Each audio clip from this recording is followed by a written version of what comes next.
Se você nunca ouviu falar sobre o Anchor, essa é a maneira mais fácil de fazer um podcast.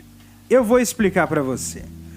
O Anchor é de graça e possui ferramentas de criação que vão permitir que você grave e edite o seu podcast direto do seu telefone ou do seu computador.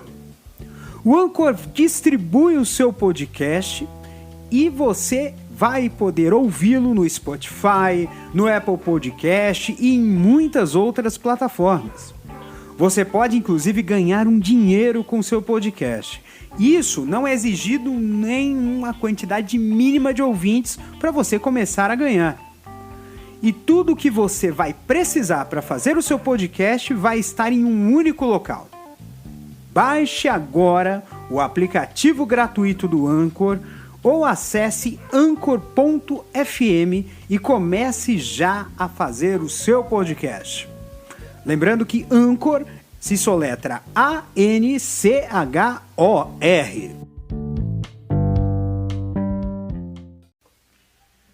Oi, gente, tudo bem? Eu sou o Duque.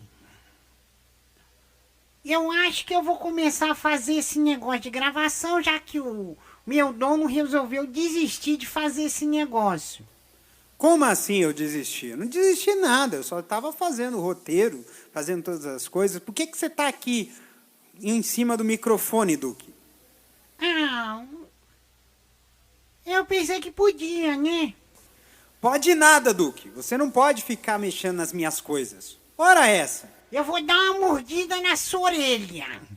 Ah, não, Duque. Você não vai fazer mordida em orelha de ninguém aqui, não. Deixa eu começar aqui os trabalhos, que eu já estava escrevendo tudo, tá tudo pronto. Agora eu vou começar esse negócio. É mesmo? Então começa logo isso, porque senão eu vou revelar para todo mundo qual é o seu apelido aqui no recinto. Ora essa. Não vai fazer isso não. Que isso, tá doido? Vou começar logo os trabalhos e você vai ficar assistindo aqui de camarote o meu primeiro podcast. Oba! Então vou ficar aqui quietinho e você vai fazer esse negócio aí. Temos aqui um homem que irá desafiar todas as regras da audiência cibernética. Ele irá utilizar de sua voz para proferir palavras de sua própria cabeça insana, organizando todas as suas palavras por meio de um programa de rádio. Será que ele vai conseguir vencer o desafio de falar o que pensa e atrair a audiência magnética das redes de bits e bytes sem ser cancelado?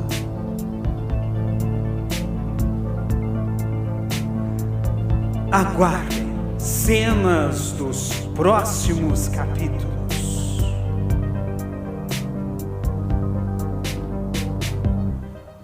Ou melhor, dos próximos episódios.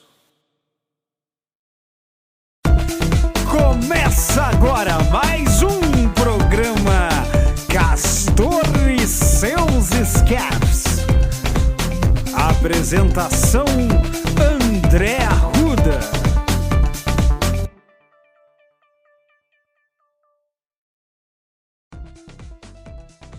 Olá, amigos e amigas, meu nome é André Arruda e esse é o primeiro episódio do meu podcast Castor e seus Escapes. Bem, esse é meu debut no podcast, apesar de ter experimentado uma coisinha aqui, outra ali, mas olha, eu vou te dizer, dá trabalho fazer podcast, viu? E esse episódio, o primeiro de uma série de muitos outros, eu vou falar sobre assuntos do cotidiano. A cada episódio, um assunto novo. E hoje eu vou falar sobre um assunto que às vezes a gente até mesmo tem um pouco de receio de falar. Mas é um assunto inevitável. é a nossa relação de amor e ódio com a mentira. A gente está rodeado de mentira para tudo quanto é lado, né? E hoje eu vou falar o que eu penso, o que eu sinto, o que eu acredito que possa ser bom ou ruim na relação que nós temos com a falta da verdade. Sejam todos muito bem-vindos a essa viagem de palavras, o maior espetáculo de escapismo verbal da internet começa agora.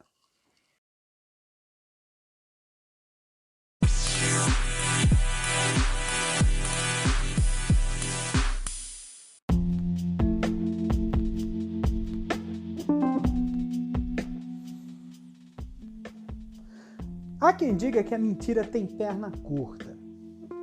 E olha, eu vou te dizer uma coisa, eu acho que é verdade mesmo esse ditado popular. Sabe por quê? A gente sempre pergunta por que a mentira tem perna curta, né? Mentira tem perna curta porque a mentira não faz a gente andar muito pra frente. E pra cair é rapidinho. E aí a gente fica pensando, por que a gente insiste tanto em mentir? Ou por que a gente prefere a mentira ou prefere não dizer a verdade do que mentir?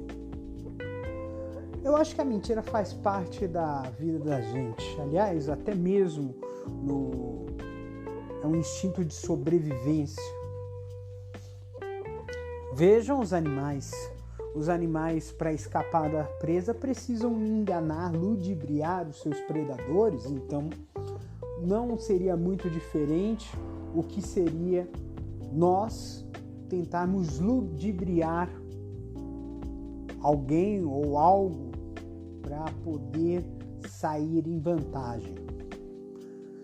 Agora,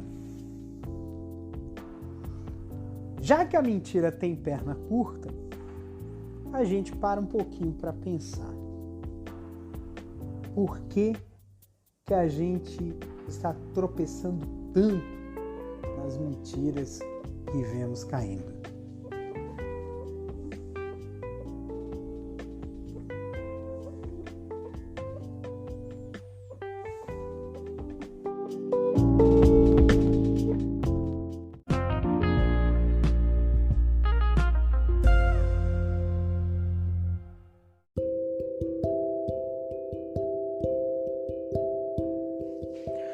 Quem nunca contou uma mentirinha de vez em quando? É uma coisinha de leve. Às vezes você não está pronto e já diz, eu já vou.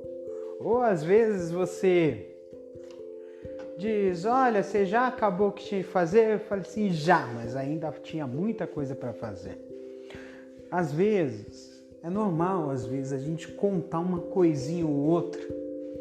Ou, às vezes, eu até mesmo digo que é uma mentira tão inocente que a gente trata ela com um eufemismo. A gente não fala que está mentindo. A gente fala que faltou com a palavra.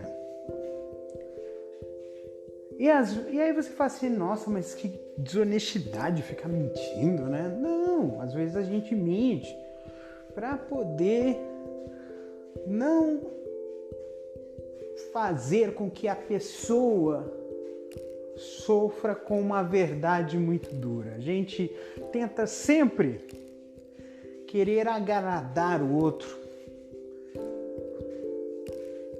fazer com que a outra pessoa não se sinta ruim, porque às vezes é uma coisa que até mesmo a gente fica pensando assim, a gente confunde sinceridade com arrogância. Esse é o fato. A gente confunde muito. Uma pessoa sincera demais é tida como arrogante. Uma pessoa que fala a verdade, como diria, nua e crua, é vista como uma pessoa chata, antipática. E aí a gente dá uma pincelada, omite uma coisinha daqui, maqueio dali, faz com que o fato pareça mais bonito, como se fosse uma noiva que está pronta para o casamento. Mas depois,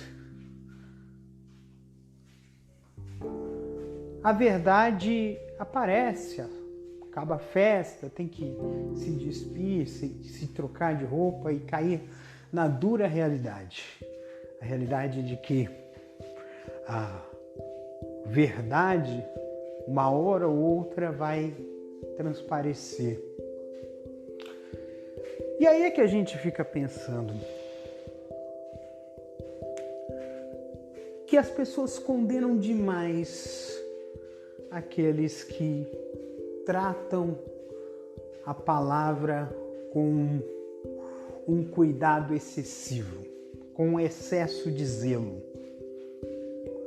E às vezes maqueiam para que essa palavra possa ser digerida por quem ouvir. Mas uma hora vem o caroço, a verdade que a gente tem que engolir. E aí é que a gente pode concluir que nem toda mentira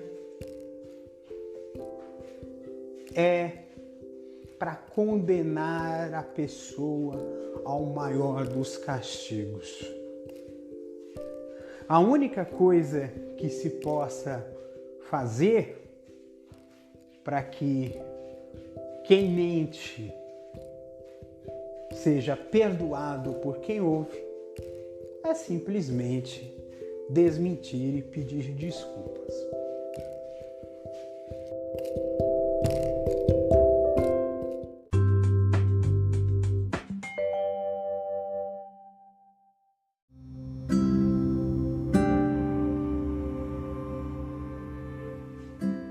O que seria da arte se não fosse a fantasia? O que seria da criatividade se ficasse limitado a uma realidade até então pouco conhecida? Às vezes, a não realidade, ou até mesmo um mundo ficcional, mentiroso, de mentirinha, acaba sendo um pano de fundo para irmos além do nosso alcance.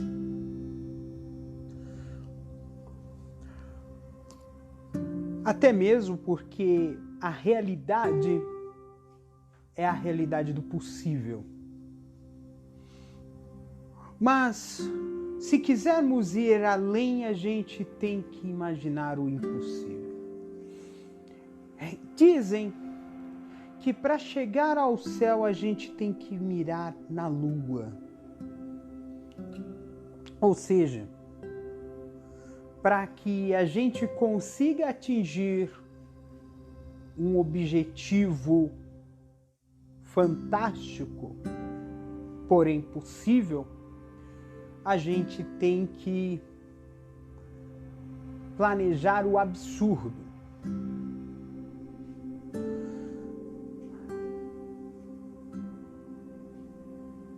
Boa parte da arte moderna é baseada naquilo que não é tido como real.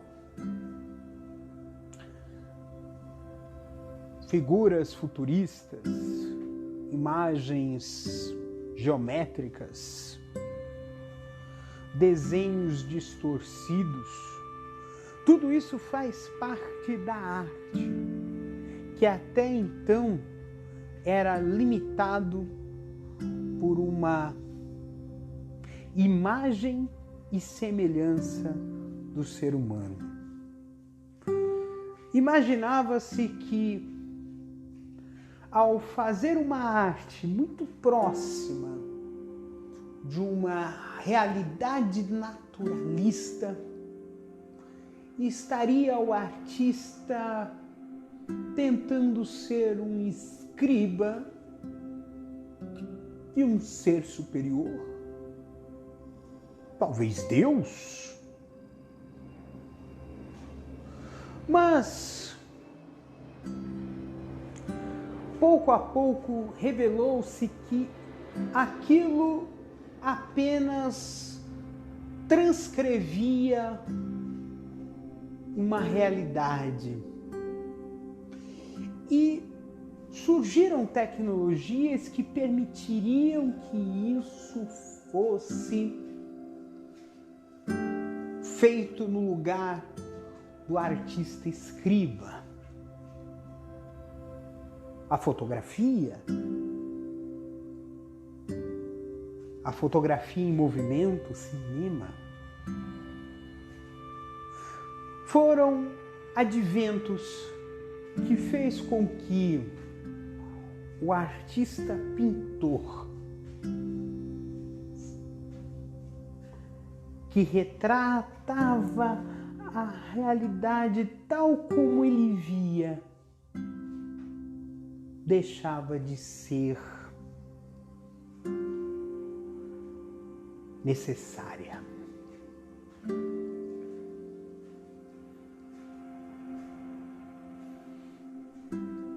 E assim, o artista plástico deixou de ser apenas um mero escriba. Passou também a retratar por meio da linguagem, da metalinguagem, da figura de linguagem aplicada ao visual, não apenas o fato, mas também o sentimento, o grito. Mas não poderia falar apenas da arte visual. A arte escrita e também a arte representada se baseiam em uma realidade hipotética e fictícia. Algo que talvez nunca tenha acontecido de fato, mas foi idealizado, foi imaginado como animais antropomórficos, ou seja, animais que pensavam, falavam e se comportavam como seres humanos.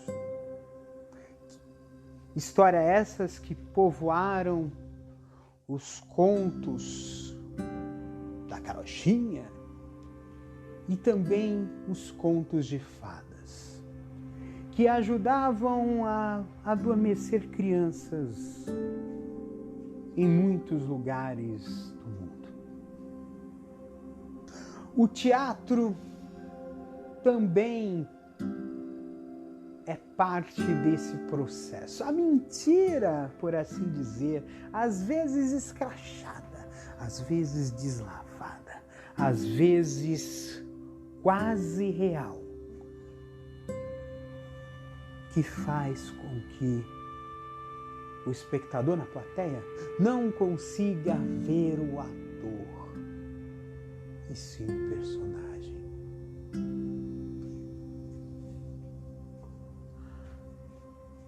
O que seria da arte se não fosse a invenção? O que seria da arte e do pensamento se não fosse o abstrato. Talvez a mentira, quando mostrada pela arte, acabe tendo uma nova função. Acabe tendo a função de nos espelhar a nós mesmos através de uma realidade alternativa. Ou mesmo fazer com que nós imaginemos que aquela realidade é limitada e também nos limita. Quem não imaginou um futuro como o desenho dos Jetsons? Quem não imaginou uma cidade salva por um super-herói? Quem não imaginou um passado como o passado do desenho dos Flintstones? Ou então um passado fantástico como o Senhor dos Anéis? Ou Game of Thrones?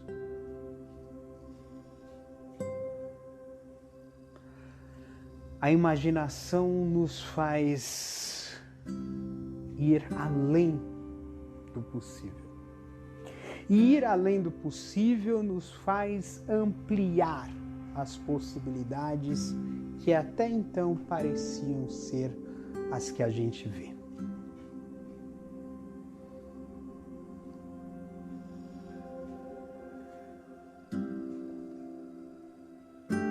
Daí que a arte, a ficção, a imaginação e por que não dizer a mentira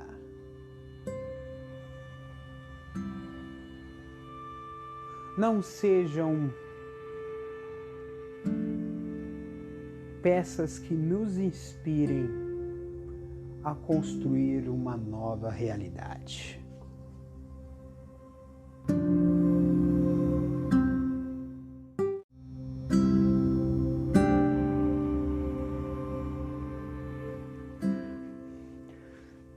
Como eu poderia esquecer de dizer que tantas artes que inspiraram a fantasia, a música também entrou nessa. Também foi uma das artes que beberam da fonte da fantasia. Outro dia eu estava assistindo na televisão um documentário sobre a Dona Irã Barbosa e tinha uma música bastante conhecida que era o Samba do Arnesto. Não se sabe ao certo se o fato relatado naquele samba era um fato verdadeiro, verídico, porque o personagem, o Arnesto, contou que não foi exatamente assim que foi a história. Para quem não sabe, o Samba do Arnesto era a história de que os sambistas foram na casa do Arnesto tocar um samba e ele não estava lá. E aquela história foi contada em diversas versões, inclusive pelo próprio Dona Irã. E isso acaba povoando muito a imaginação das pessoas em relação à música. Quantas músicas de amor surgiram por amores que não foram reais e sim idealizados? Ou mesmo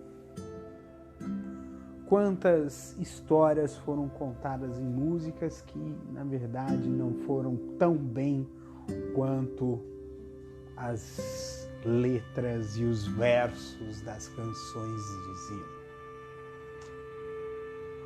O que importa é que a música também é uma arte que nos faz pensar um pouquinho sobre o que a fantasia nos faz sentir. É uma sinestesia. A arte é sinestésica por natureza. É uma arte que nos toca, que nos faz ver, que nos faz ouvir e que nos faz sentir.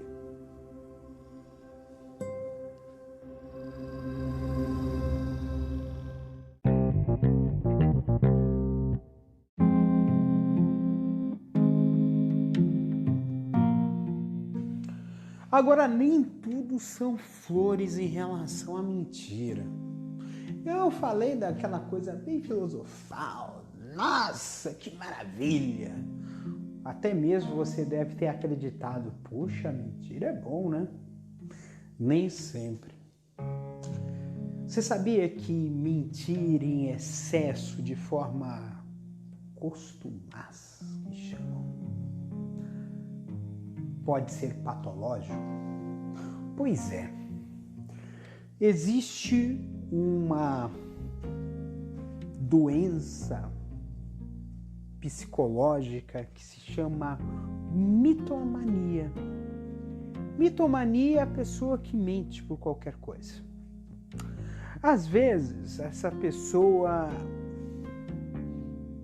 solta uma mentirinha, até mesmo porque tudo aquilo que nos gera algum tipo de bem-estar psicológico acaba sendo viciante, se torna viciante.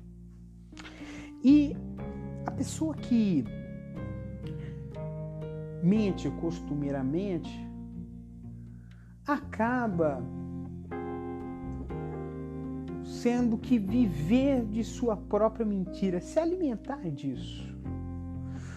Em alguns casos a gente até mesmo releva, não leva muito a sério, porque às vezes a mentira que ele conta é tão absurda, mas tão absurda aquilo que a pessoa fala, que a gente até acha que ela tá de zoeira, tá brincando com a minha cara, né? Nossa, que história tão absurda! Mas é extremamente absurdo isso. Mas existem mentiras, por assim dizer, mais sérias. Mentiras que, às vezes, traz prejuízo para ela mesma ou até mesmo para outras pessoas. Talvez pior do que mentir é tentar viver uma vida de mentira. Que o mitomaníaco, ele vai além de contar a mentira, ele vive da própria mentira. E isso pode fazer com que essa pessoa ela entre num buraco, vá se escavando num buraco, que pode não ter fim ou pode chegar ao fim quando essa pessoa cair na real e perceber que está muito longe da realidade. Às vezes a pessoa que foge muito da realidade, ela cai nas raias da loucura. Eu vi algumas pessoas que vivem nessa condição. Se fantasiam, acham que são artistas, que são esportistas, que são celebridades, que são pessoas com superpoderes, sei lá. Chega até doer. Dói. Dói mesmo. Dói na alma ver uma pessoa presa ao seu próprio martírio,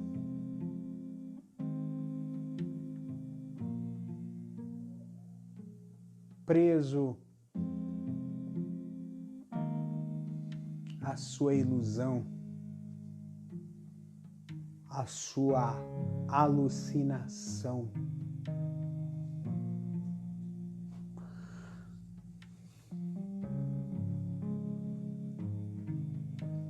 E nem sempre a gente acaba podendo ajudar.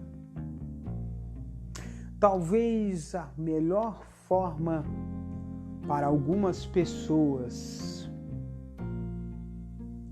de ajudá-las a sair dessa realidade falsa é deixando-as ir para que elas possam arcar com as consequências de seus atos e de suas mentiras.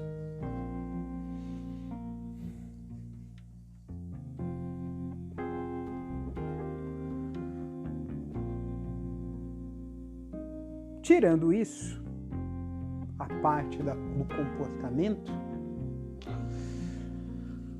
pode haver algum tipo de tratamento. É um tratamento psicológico, conversar com um psicólogo, psicoterapia, para poder, por exemplo, descobrir qual é a causa, o que faz a pessoa mentir. Mentir de uma maneira tão viciante. Porque a mentira vai fazer com que você possa, sei lá, fugir da realidade, mas um dia essa realidade vem como uma ressaca em alto mar.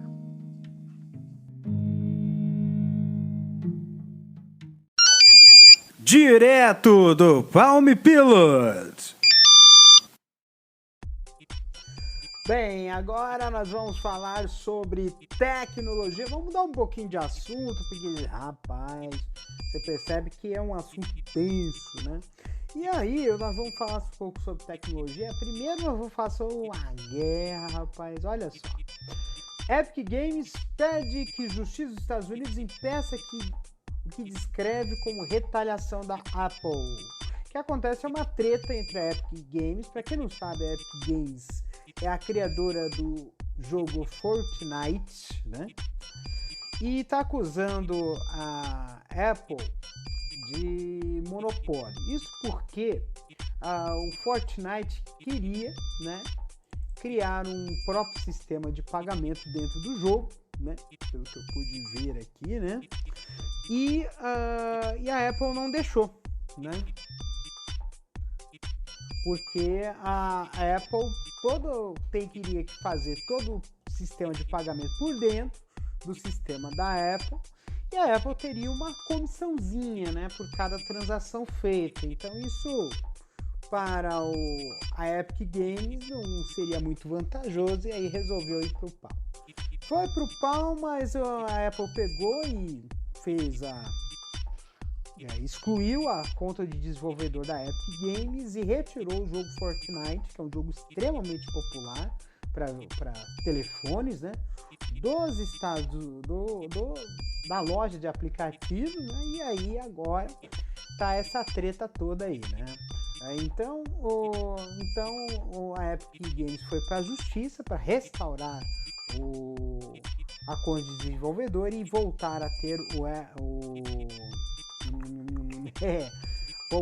ter o jogo disponível na loja de aplicativos da Apple. Também essa treta respingou no Google, né? O Google também está brigando com a Epic Games por causa dessa questão de pagamentos no jogo, né?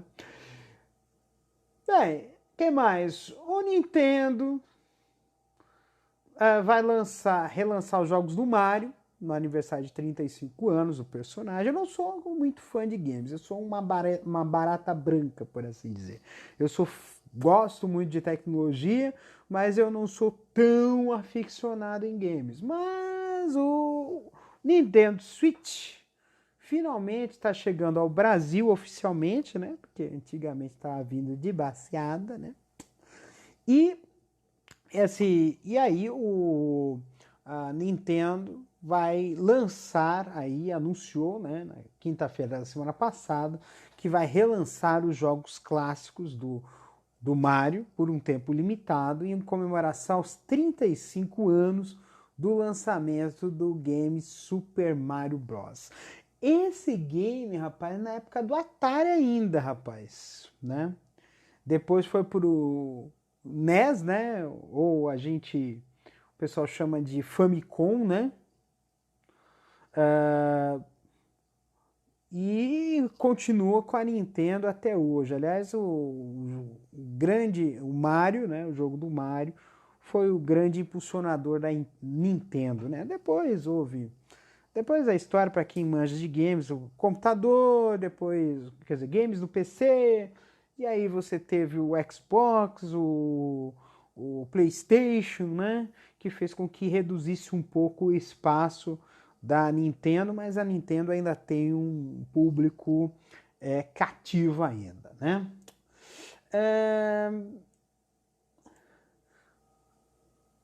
Bem, semana passada, que nós estamos no dia 7 de setembro, né? Semana passada ocorreu a comemoração, né? Semana passada não, semana retrasada, né? Foi uma data histórica, quer dizer, histórica, um marco, né? Uma data marco para a computação, né? Que foi os 25 anos do lançamento do Windows 95. A Microsoft, né, lançou o Windows 95 no dia 28 de agosto de 1995. Foi um sucesso. Nas primeiras semanas vendeu 7 milhões de cópias. E olha que naquela época os computadores eram bem menos parrudos, né? Hoje você tem no bolso um poder de computacional de um computador de há 10 anos atrás, né? Ou seja, o que está no seu bolso hoje estava na sua mesa há 10 anos atrás, né? Para você ver a evolução dos dispositivos computacionais, né? Mas o fato é que o Windows marcou uma mudança de paradigma. O Windows 95 instituiu o menu iniciar que até hoje existe, né? O navegador da internet, a navegação internet foi instituída, né? O Windows 95, né? E também os dispositivos plug and play. E na última versão, né, que é o Service Release 2, também o suporte a dispositivos USB. Então, foi uma novidade que o Windows 95 trouxe, né? Agora, duas curiosidades que vale a pena falar sobre o Windows 95, né? A primeira curiosidade foi que o Windows 95 você tinha a instalação dele em CD, mas também tinha a opção de instalar o sistema usando disquetes e a instalação do Windows 95 em disquetes ele exigia nada menos do que 13 disquetes, né? Aí vai ser, nossa, disquete, isso aí nem do tempo de vocês, né? Disquete, né? Disquete era uma tecnologia que permitia apenas 1,44 megabytes, ou seja, hoje um computador, quer dizer, hoje um pendrive De 1 GB você tem um espaço de 30 e poucos disquetes, né? Para você ver a quantidade de disquetes, 30, 40 disquetes, né? É muita coisa, né? E também, né, tem um vídeo célebre, né, da demonstração do Windows pela própria Microsoft, né, que foi tentar instalar um dispositivo e deu tela azul. Ai, ai, ai, essa foi engraçada pra caramba. Na verdade, eu não tinha visto, né? Eu sou velho pra cacete de computação, não tinha visto esse vídeo. Aí quando eu vi, eu falei assim, putz. Gafes acontecem, viu? Mas é assim mesmo. Eu vou falar mais sobre tecnologia, falar sobre outros assuntos interessantes futuramente. Também tem blogs, eu tenho 2 blogs, um sobre o Raspberry Pi e o outro sobre... O outro é quando eu fui professor de informática, ainda mantenho ainda um blog com algumas dicas e truques. Então, eu vou deixar algumas informações na descrição desse episódio para que você possa também acompanhar as coisas de tecnologia. É isso aí, pessoal.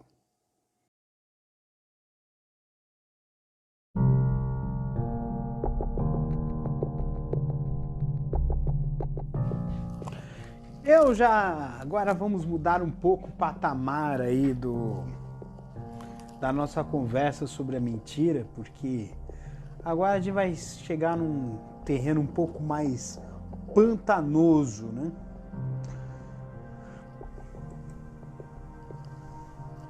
A gente vai falar sobre a mentira quando ela faz mal. E talvez seja um dos pontos mais polêmicos desse episódio, porque a gente vai falar sobre golpes, trambiques, trapaças, né? Porque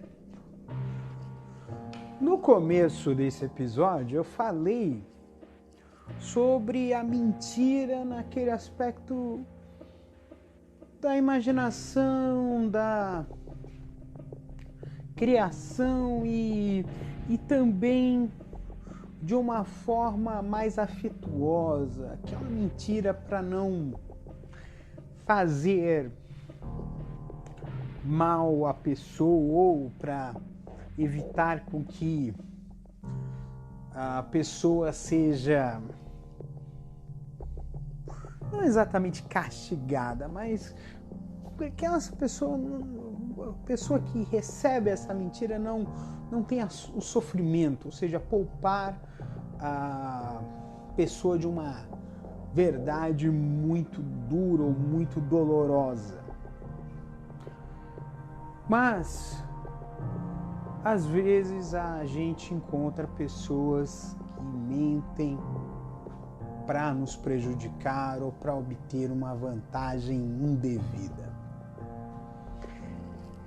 E nessa parte desse programa, que é, por assim dizer, eu digo que é a parte 3 desse episódio.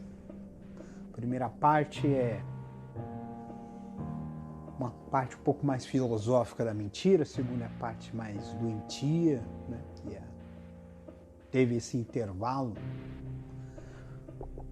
para falar sobre tecnologia, apenas para quebrar um pouco o gelo, não ficar muito aprofundado no assunto.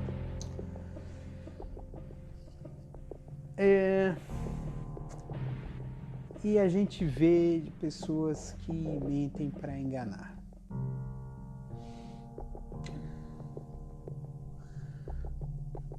Nessa época de pandemia, vira e mexe aparece algum golpe na praça para roubar o auxílio emergencial, para pegar o dinheiro do aposentado, para oferecer uma solução milagrosa, o dinheiro fácil, que no fim acaba virando um prejuízo enorme. E Nesse caso, a mentira ela não é uma ação, e sim um método. É uma ferramenta. É uma maneira de fazer com que a pessoa de boa fé seja passada para trás por uma pessoa de má fé. Às vezes conta-se uma história triste, às vezes conta-se uma história bastante persuasiva e no fim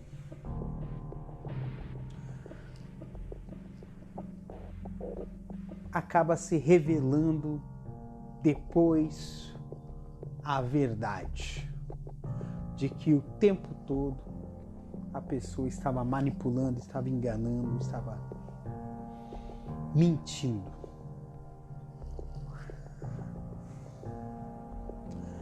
E é essa a mentira que muitos de nós temos que combater e muitos de nós temos que nos precaver, nos proteger e muitos de nós temos que enfrentar.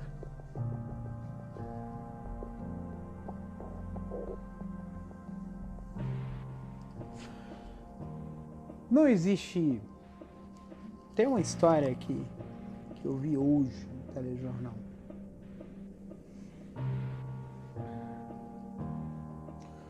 De um acidente.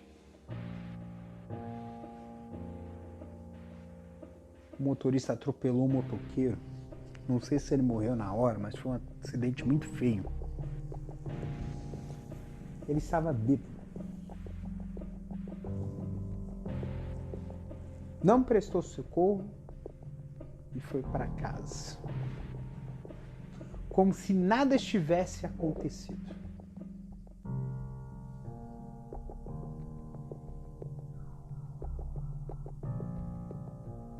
Prejudicou a vida da pessoa, enganou a família e no fim acabou se revelando a verdade, ele foi preso. Também passou no jornal, também esses dias, um golpe de que pessoas eram contratadas para fazer a prova por alunos num vestibular.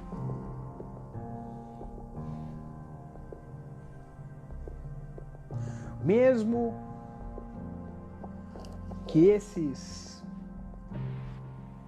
candidatos não tenham feito a prova, eles estavam se beneficiando de uma mentira e contrataram para isso. Tinham ciência, estavam cientes do que estavam fazendo, estavam cientes que estavam prejudicando outras pessoas que se esforçavam tanto para ser orgulho da família delas, para conseguir uma vaga no curso superior de uma profissão que ainda tem muito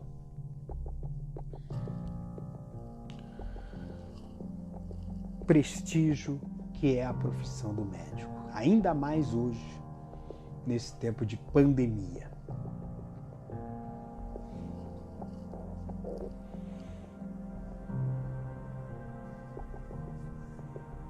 E se tratando de Brasil, que às vezes eu costumo chamar o Brasil de o país da trapaça.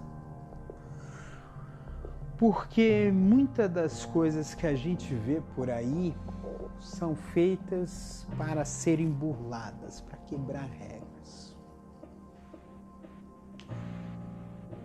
Você já parou para pensar, por exemplo, por que se constroem tantos muros nas casas? Por que o vendedor olha a pessoa humilde com tanta desconfiança? Por que é tão difícil obter crédito no Brasil? Por que uma pessoa de menos posses tem mais dificuldade de escapar absolvido de um julgamento. Enquanto o contrário, pessoas ricas têm acesso facilitado a crédito, acesso facilitado, pode passar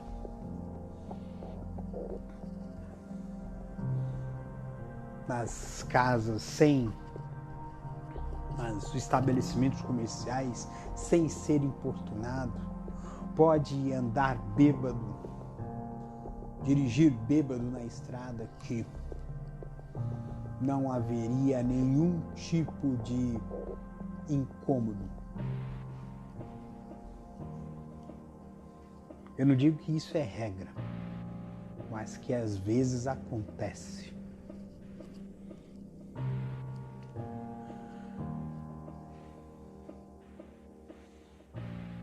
Mas isso acontece, né?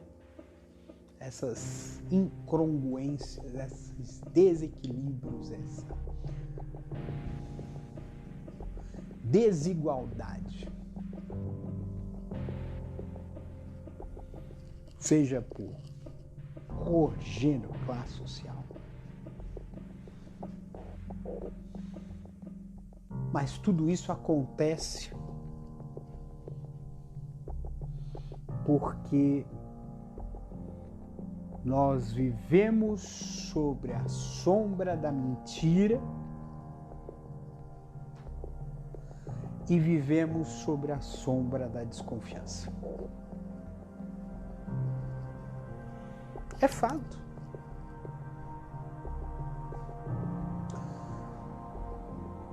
É muita coisa que é alimentada.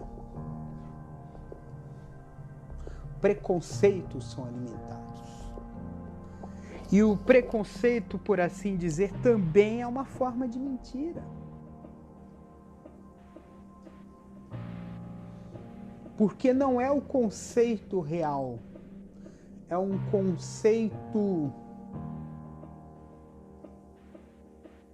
convencionado, por assim dizer. É um conceito que impede de construir pontes e construir muros para alguns sujeitos é perfeitamente conveniente.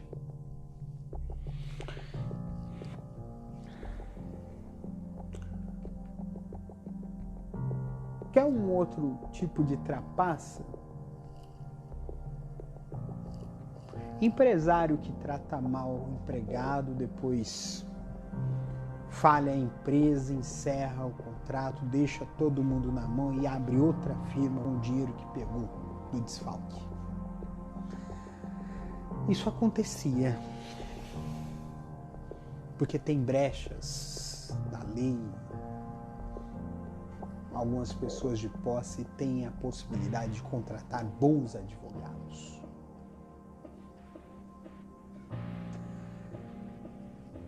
É a trapaça. E o problema da ilegalidade é que às vezes vemos, infelizmente, de que cada vez mais se constrói, que se mantém uma máxima de que só gente pobre vai para a cadeia.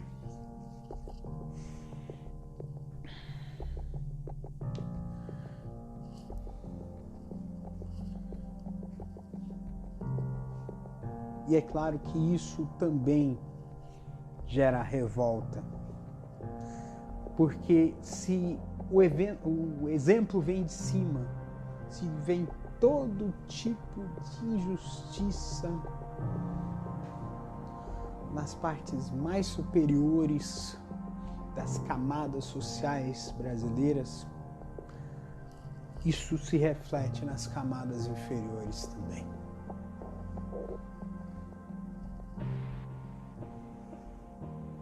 E assim nós seguimos.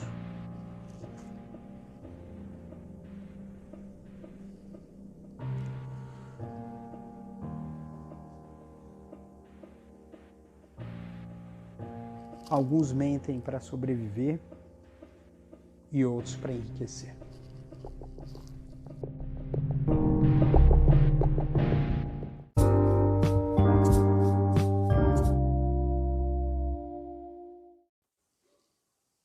E como não poderia deixar de dizer, a mentira na política. Bem, nós vimos o resultado da eleição há 2 anos atrás, mas na verdade é um processo que há muito tempo vem ocorrendo no país. Lembra daquela história de promessa? Político prometer. Eu prometo que se eu for eleito, isso é parte do processo. Só que a política hoje, ela tem um advento que mostra um pouco a cara de que poder econômico e poder político caminham de mãos dadas, e ainda você vai jogar ainda na soma ainda o poder religioso. Nós vivemos períodos de quase Idade Média, um remake de uma Idade Média no sentido ideológico, mas o ponto que a gente vai ter de entender em relação à política é a manipulação da opinião eleitoral nas suas mais profundas vertentes, nas suas mais profundas não, mais variadas vertentes, né? E entre essas mais variadas vertentes está a acusação, e um dos pontos que mais hoje pega é a destruição de reputações por meio de mentiras, de manipulações que jogam o nome da pessoa na lama. Porque nós vivemos um período cada vez mais inquisidor. Nós vivemos sob um moralismo muito ferrenho. E isso faz com que aquele que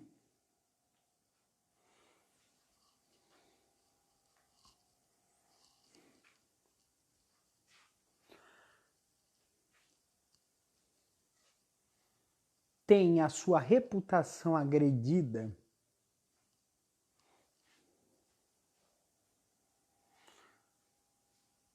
não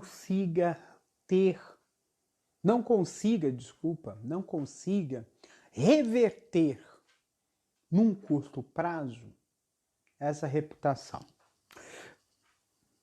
Vamos falar de um assunto que não tem muito a ver com a política, mas que tem a ver essa questão de destruição de reputações. Vocês se lembram? Isso foi há uns 20 poucos anos atrás, que foi um escândalo sexual ocorrido em uma escola infantil, que é a escola base, e que praticamente arruinou a escola. A escola foi depredada, parece que um dos donos se matou, suicidou, uma coisa assim. Aconteceu Depois acabou se comprovando que não houve nada disso. Foi vítima de um sensacionalismo somado com uma série de falhas de cunho jornalístico que provocou uma destruição total, uma arruinar a reputação de pessoas, né? E não houve em nenhum momento a retratação. Simplesmente, que nem o caso do cara que atropelou o motociclista. Atropelou, pegou o carro e foi embora. E a mídia tradicional fez isso. Atropelou uma escola e foi embora. Não fez o desagravo. E isso ocorreu na política recentemente. Em cima do Partido dos Trabalhadores, por exemplo, mas que atingiu toda a esquerda, até mesmo porque um dos próximos assuntos eu vou falar sobre essa questão partidária, de forma um pouco crítica, mas arruinou uma reputação, manchou uma reputação de pessoas ligadas a um partido e do próprio partido. E eu não vou entrar no mérito de discussão se você apoia ou não apoia partido X ou Y, porque a gente vai falar sobre o fato da mancha da reputação. A gente sempre lembra das fake news espalhadas no WhatsApp, grupos de WhatsApp formando uma corrente de boataria, que acabou levando à eleição do atual presidente, que não compartilha muito, dados o pronunciamento que fez hoje pela televisão, não compartilha muito de ideais republicanos e democráticos.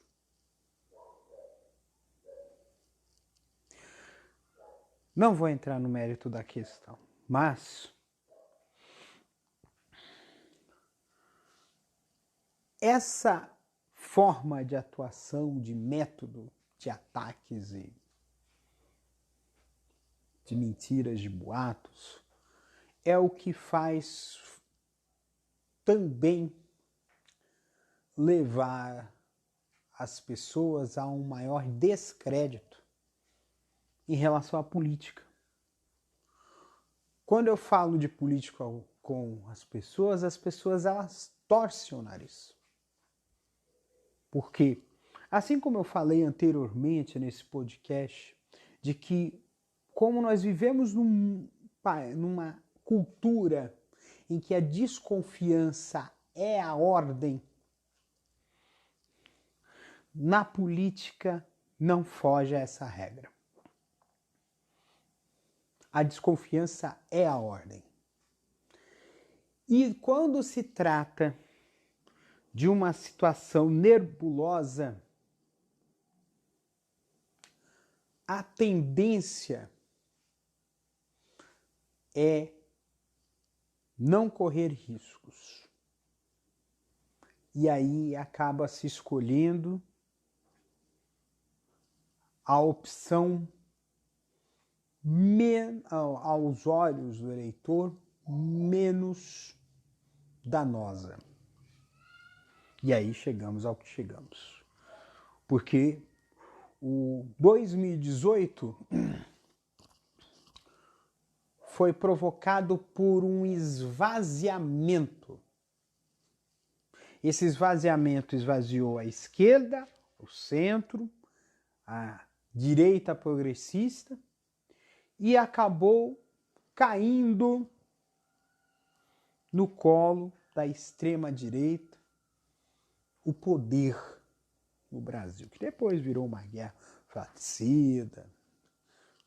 Isso aí depois é uma coisa que depois, se a gente quiser conversar, a gente conversa. Mas não vou entrar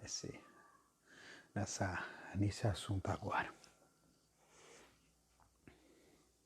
Mas esse esvaziamento acabou sendo cômodo. Porque havia um projeto de poder de manter uma situação de beneficiados, de privilegiados e excluídos. Isso é claro. Dado a precarização das relações de trabalho, dado a descaso em relação aos serviços públicos, à ecologia, à educação pública. Porque é isso, a exclusão como projeto de poder, passa por convencer o povo a se martirizar, a se prejudicar, a ser convencida a se prejudicar. Eu pergunto a você, meu caro amigo, você aceitaria uma condição que lhe for desvantajosa? Só há duas formas de você aceitar. Ou por meio de coação, ou você faz, ou por meio de convencimento. Você faz isso porque vai passar qualquer tipo de argumento que não é verdadeiro, mas que vai fazer com que você acredite que aquela opção é a melhor. E isso nós vemos diuturnamente nas TVs, nos jornais, em diversos locais. Eu vi um vídeo de um jovem de periferia que é estudante da USP. Ele mandou bem pra caramba em relação ao quê? Aos programas policialescos. Para que seja justificado um estado de repressão, é necessário que seja instaurado uma sensação de insegurança e uma condição de violência. E isso é perfeitamente possível quando todo o dia você é bombardeado na televisão por notícias de crimes e mais crimes e mais crimes. A contribuição dos programas policialísticos é enorme. Até fazendo você se convencer de que você precisa ter uma arma em casa. Pense nisso, já pensou nisso?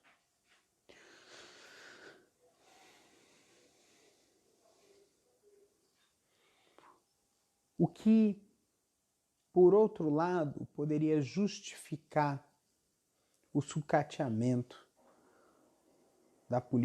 das políticas de segurança, já que, se todo mundo pode ter a sua arma, então a segurança é feita pelos próprios cidadãos. É um exemplo de como essa política baseada em fatos exagerados e até mesmo mentirosos pode proporcionar.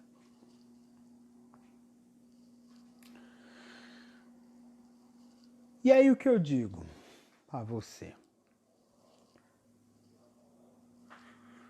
Está na hora da gente começar a separar o joio do trigo. Quem quer te convencer de uma verdade que o incomoda, não está do seu lado efetivamente. Isso é fato.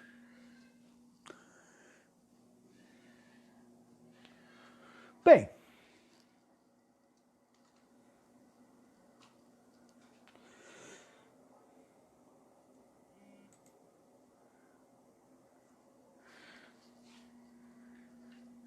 eu vou emendar esse assunto num outro.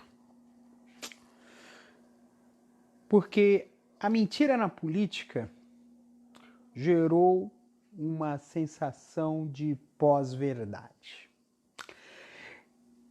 No começo desse episódio eu falei sobre o fato da gente mentir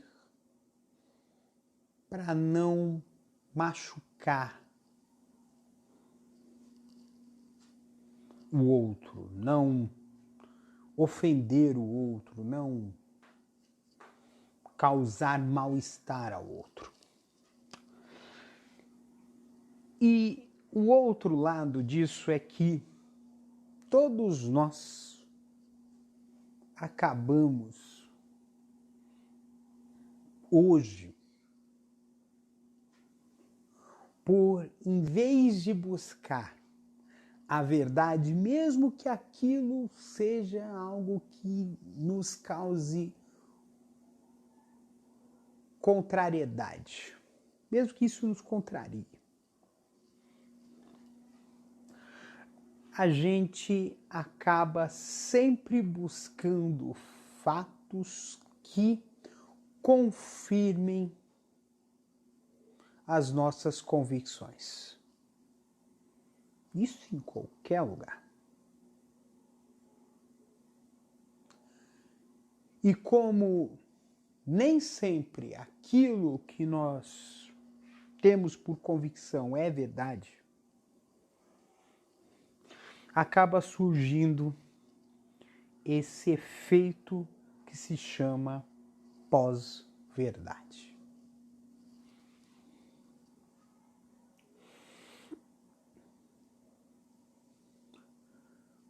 Dentre esses elementos de pós-verdade, nós temos o revisionismo histórico, inclusive pessoas falando sobre o nazismo ser de esquerda, porque tem o socialismo no nome do partido do Hitler. Outro exemplo de que falar sobre o Holocausto, questionar o Holocausto, apesar que também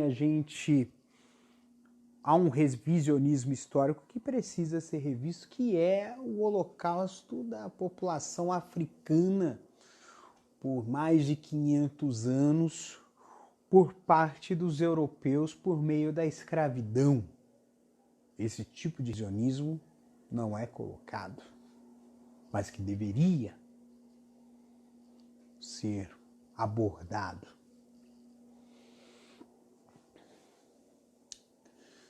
Até coisas extremamente absurdas, como o movimento anti-vacina e o terraplanismo.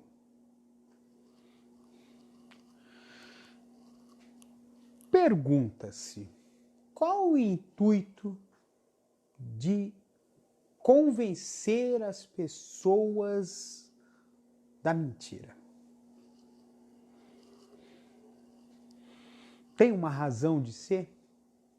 Tem. Em parte, eu vejo da seguinte forma: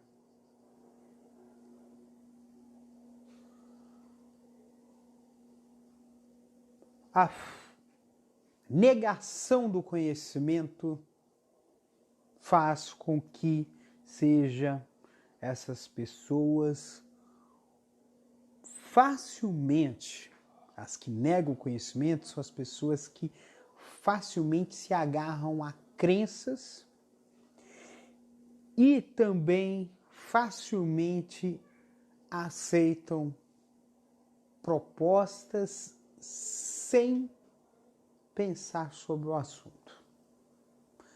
É aquela pessoa que é fácil de vender, é aquela pessoa que para qual é fácil de convencer do voto, aquele que é fácil de convencer de pautas morais, é aquele que é fácil de convencer de um comportamento conservador. E o conservador aqui não é um conservador de costumes, é a conservação de uma opressão.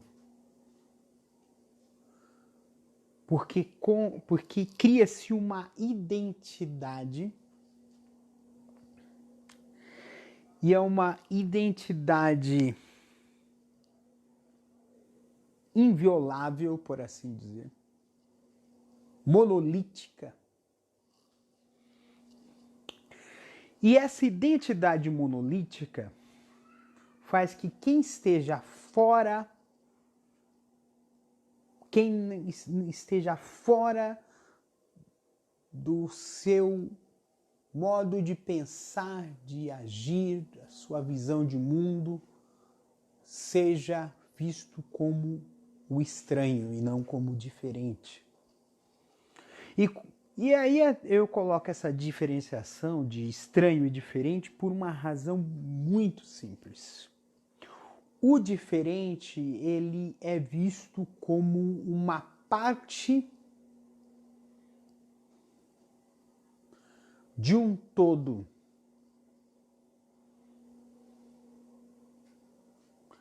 E o estranho, ele é visto como um elemento fora de um todo.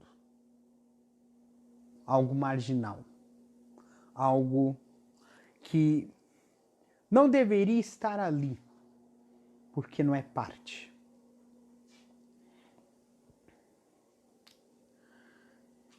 E essa questão do pós-verdade nos leva a isso. Há quem diga que o pessoal fala em idiotização coletiva.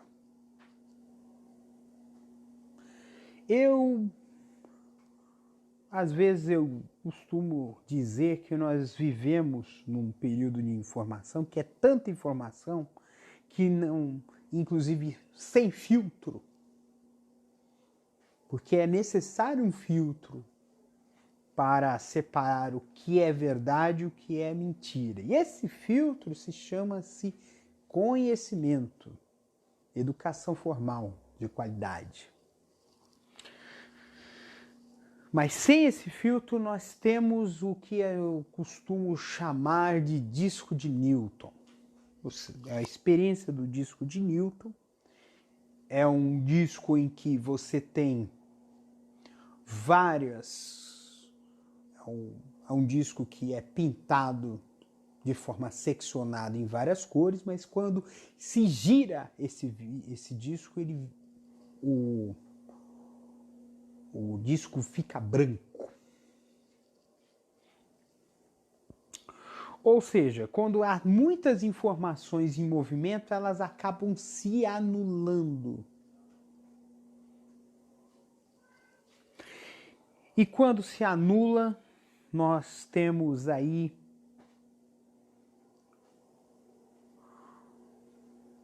a anulação do conhecimento, a anulação da verdade, a anulação dos fatos, a anulação de reputações. Tudo isso mediante a uma manipulação que muitas vezes é turbinada financeiramente. Toda a estrutura de mentiras que foi abastecida nessa eleição teve recursos financeiros. Porém, isso está sob júdice, o que poderia, inclusive, derrubar a chapa Bolsonaro-Mourão, se comprovado que os disparos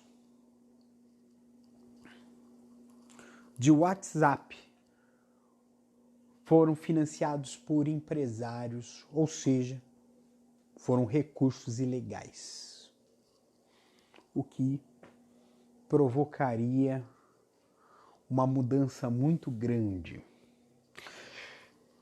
no cenário político. Porém, a gente observa que se fosse de fato para acontecer isso, já teria sido feito. E só não fez por uma questão de conveniência. Temos mais de 40 processos de impeachment sobre feitos e nenhum foi para frente.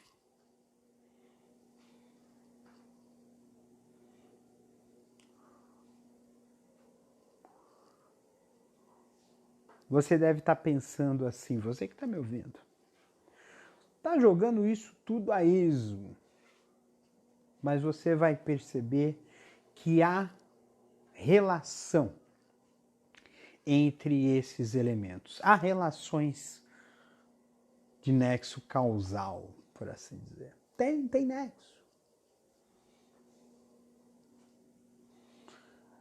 É financiado isso. E aí por que esse mundo tem que estar uma bagunça? Porque bagunça dá lucro.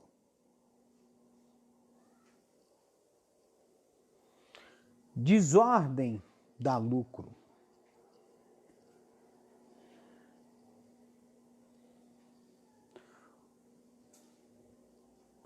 E é um lucro desigual. Porque uma situação de pujança financeira, como foi o Brasil, da metade da década de 90, salvo as crises, porque a política monetária dolarizada da primeira fase do Plano Real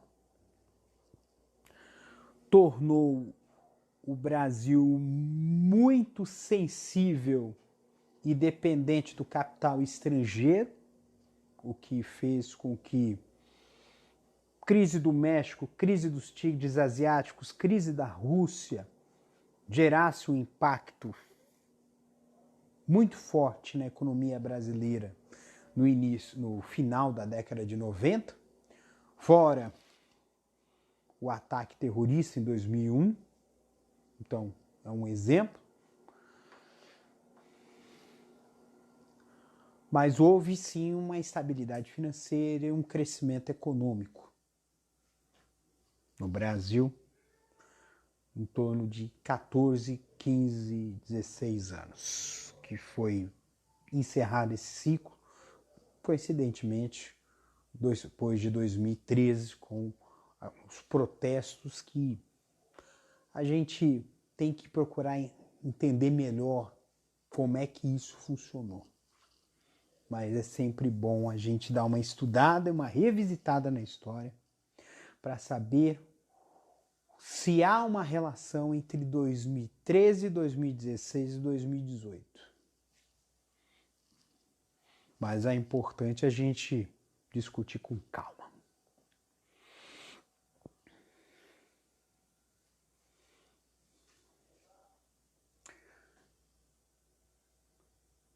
Voltando à questão da economia, quando a economia é mais estável, a possibilidade de ganho acaba sendo dividida.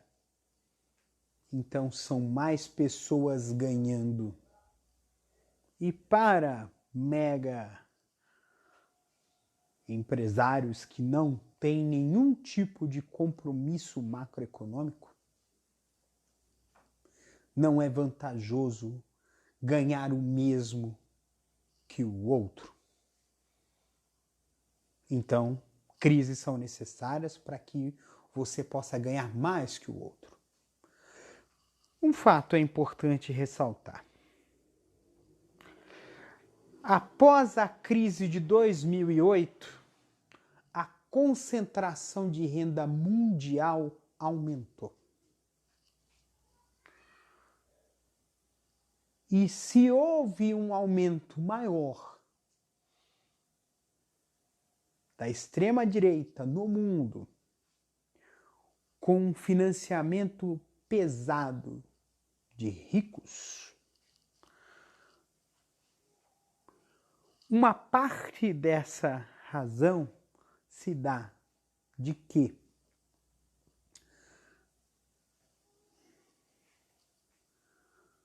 mantendo uma pauta de conservação de uma situação de desigualdade, por assim dizer, eles vão continuar mantendo uma posição de vantagem econômica e ainda por cima com benesses. Um dos maiores combates desse pessoal é o liberalismo econômico, que é a redução do papel do Estado na economia, que um dos objetivos é a redução do papel do Estado para que ele possa recolher menos impostos. Na verdade, a questão não é recolher menos impostos.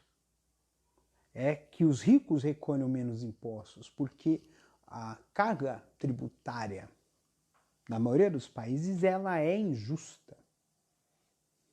Aqui no Brasil, mais ainda, porque se tributa muito o consumo e se tributa pouco o lucro, o dividendo, a herança, a fortuna.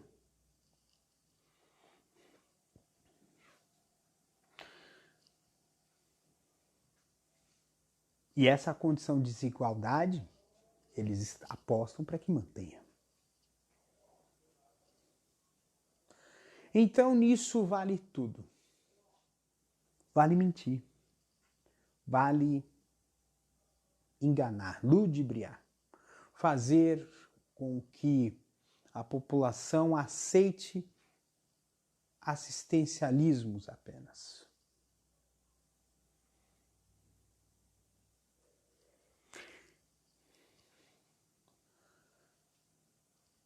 E é essa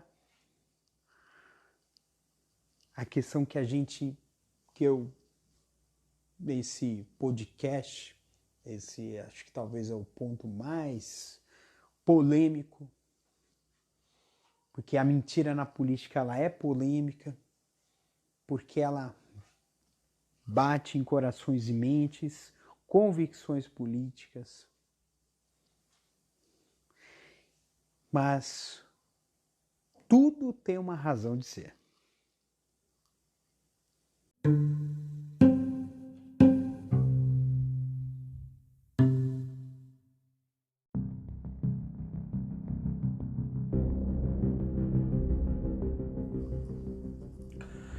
Estamos chegando à última parte desse podcast. Às vezes você fala assim, nossa, a gente falou sobre tanta coisa, cara. Falou sobre política, sobre mentira das coisas e coisa e tal. Mas, gente, o que acontece? Um dos elementos que a gente tem dentro dessa... Porque hoje a questão da burocracia, hoje ela vai para um campo digital. Às vezes eu vejo uma matéria no site e alguns comentários travestidos de, entre aspas, opinião, são de doer os olhos. O olho até arde de ver. Coisas assim que... Porque qual é o que a gente observa? Que às vezes a pessoa pensa que está anônimo e isso lhe dá o direito de falar o que quiser, o que pensar. E às vezes não é nem o pensamento dele. Ele tá lá para marcar posição, para ser o troll que a gente chama, né? Aquele cara que tá na zoeira, que faz a zoeira. E aí a gente acaba pensando o seguinte: nós vivemos sob uma avalanche de boataria, de pensamentos e opiniões que não são nem democráticos, nem sociáveis e até mesmo desrespeitosos. Vira e mexe na internet, a gente vê machismo, a gente vê racismo, a gente vê homofobia. Na rede social, no Twitter, por exemplo, eu vi uma pessoa usar emojis de macaco em resposta a uma pessoa negra.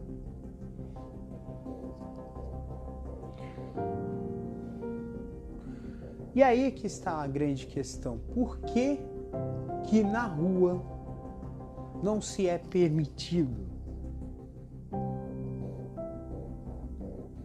se comportar de forma discriminatória e na internet se pode?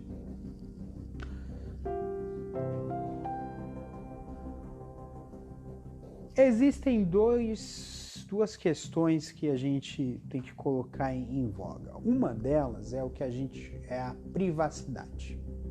Privacidade online é algo muito importante de se fazer, de se tratar. Porém, existem pessoas que utilizam-se dessa privacidade para poder agir impunemente. Mas sabe-se que é possível chegar a essas pessoas. Mas o outro ponto é o da tentativa de usar as redes para efeito de manipulação de massas. Antes, quem fazia isso era a TV. Até mesmo no Brasil, pelo fato de rádios, jornais e revistas, rádios, jornais e emissoras de televisão terem vínculos empresariais com membros da política, é notório que eles utilizariam os meios de comunicação para fazer valer os seus projetos de poder. Mas com a internet isso deixou de ser unânime. Ou seja, deixou de ser uma exclusividade dos meios de comunicação de massa. A internet entrou nessa jogada. Mas ainda o poder econômico, como eu disse na sessão anterior, exerce uma influência grande. E aí a gente acaba entrando nos sites de fake news e também nas audiências falsas dos robôs. Como a gente tem que combater isso?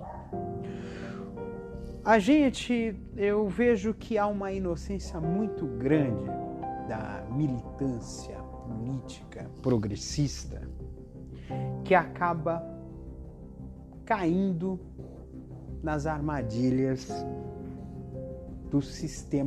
desse sistema troll. Por quê? Qual é a primeira ação que essas pessoas fazem? É tomar satisfação. E na verdade, você apenas está batendo com a cara no muro.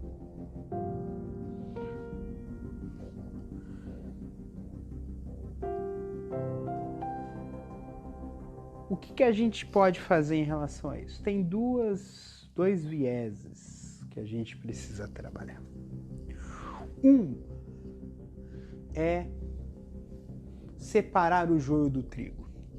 Quem é troll e quem não é. Quem não é troll, a gente tem que fazer a discussão de forma madura.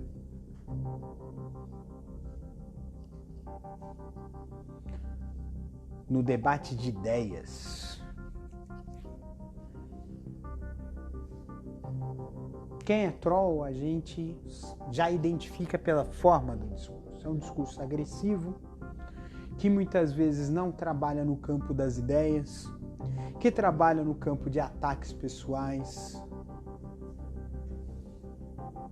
na vulgarização do discurso. Você já viu quando a gente vai discutir um assunto com alguém da outra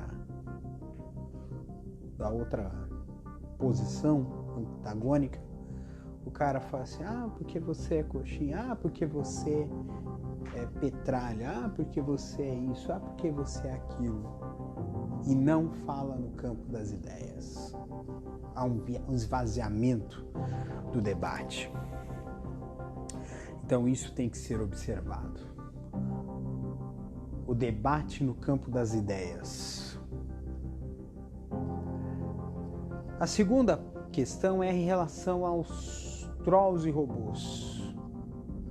É necessário fazer algo concreto em relação a isso. E algo concreto chama-se denúncia. Não dá para repetir, dar margem para esses trolls continuarem andando. Coisas que você tem que fazer. Primeiro, não utilizar a hashtag gerada por robôs, porque isso mantém o assunto em pauta. E isso faz com que quem abriu, quem artificialmente inflou a hashtag, mantenha o controle do discurso, o controle da narrativa. E isso é importante a gente colocar. Quer falar sobre o assunto? Não retuita. Não utilize a hashtag. No caso do Twitter, por exemplo,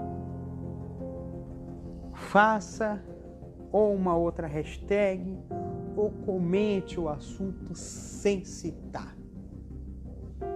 Ou fale do assunto que deveria ser tratado. Porque muitas vezes as hashtags elas são levantadas para uma cortina de fumaça.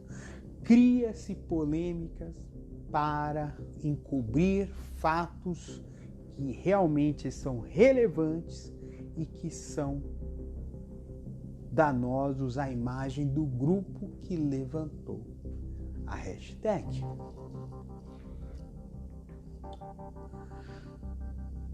Uma dica para você que usa o Twitter.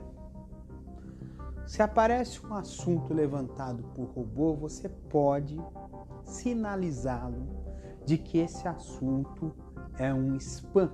É importante fazer essa sinalização. Na verdade, o que eu sugeriria era que, na verdade, seriam duas sugestões, uma para o Twitter e outra para o Google e Facebook. para o Twitter.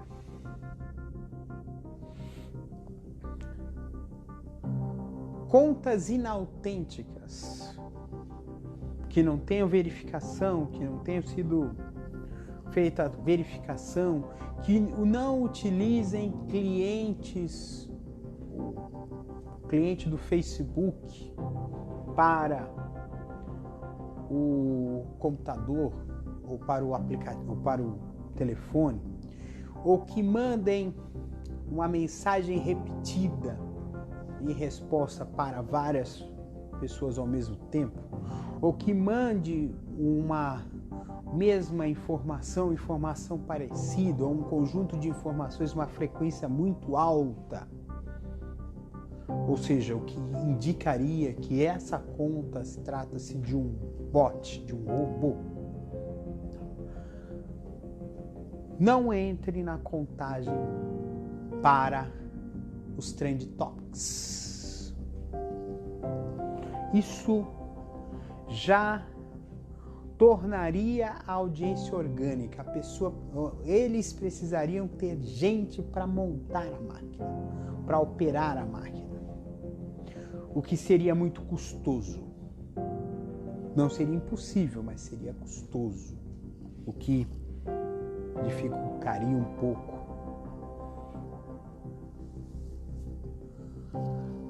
A sugestão que eu faço ao Facebook e ao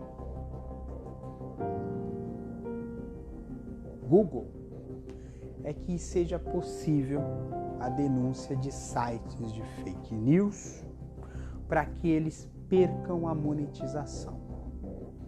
Na verdade, a monetização ela pode ser utilizada como lavagem de dinheiro ou como uma forma de injetar recursos por parte de empresas que tenham um alinhamento ideológico. Isso porque você tem um leilão por clique, um custo por clique, uma lista branca que façam com que esses anúncios, os anúncios dessas empresas, sejam veiculados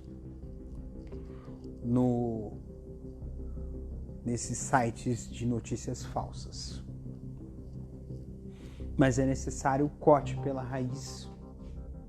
E esse corte pela raiz passa pelos anúncios e também passa por sistemas de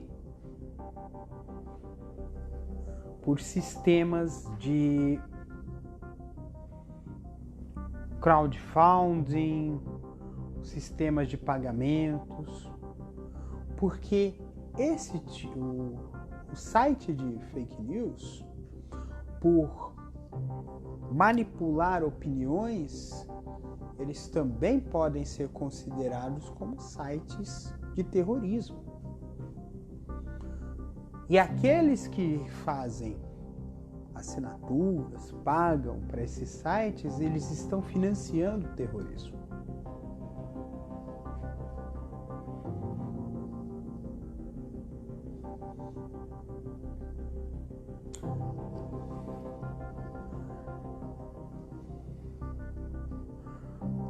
Por fim,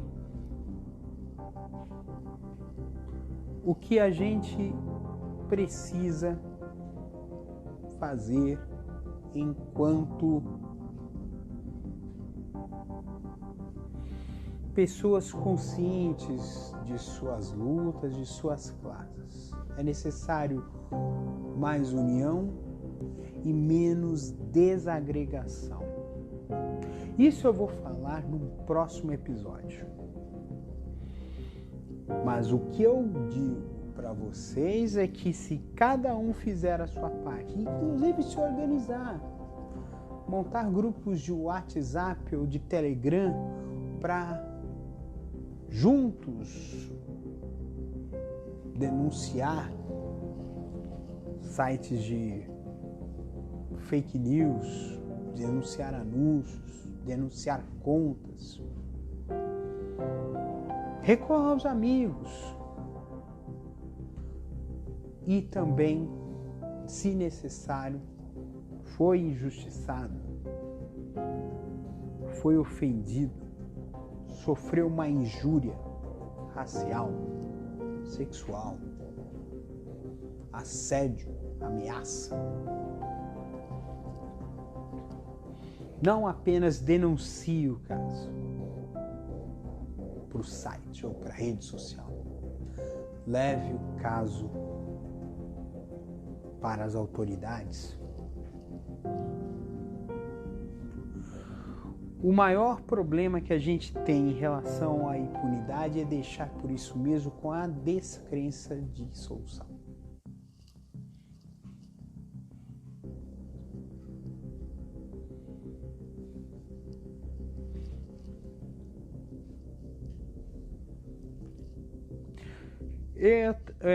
Outra sugestão que eu faria, eu já fiz uma sugestão ao Google, ao Twitter, ao Facebook, aos portais. As ferramentas de denúncia, elas não podem ser tão burocráticas. Tem que ser permitido a denúncia anônima. E tem que ser permitido a denúncia de forma ágil. Porque ao impor dificuldades para se denunciar conteúdo ofensivo na rede e discurso de ódio nos comentários dos sites, os sites, eles na prática estão sendo coniventes.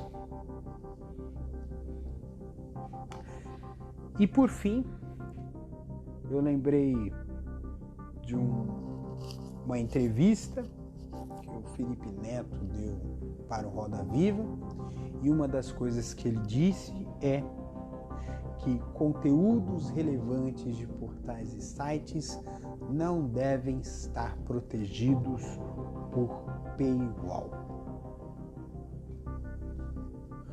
Não se pode tratar a informação como se trata dinheiro. Não se acumula. Informação, ela perde a validade, o valor muito rapidamente, e não se pode reter a informação das pessoas.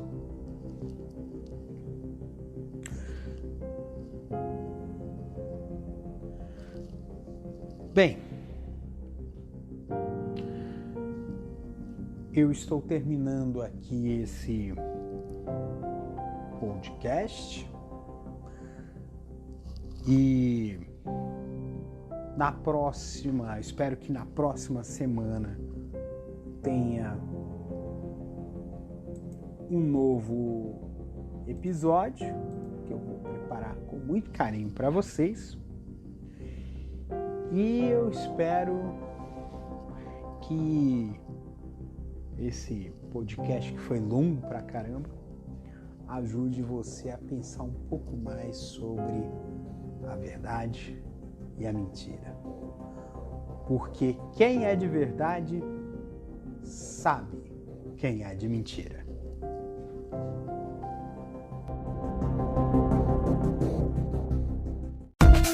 Você acabou de ouvir Castor e seus escapes, mais uma produção da Castor AMT, www.castor.com.br.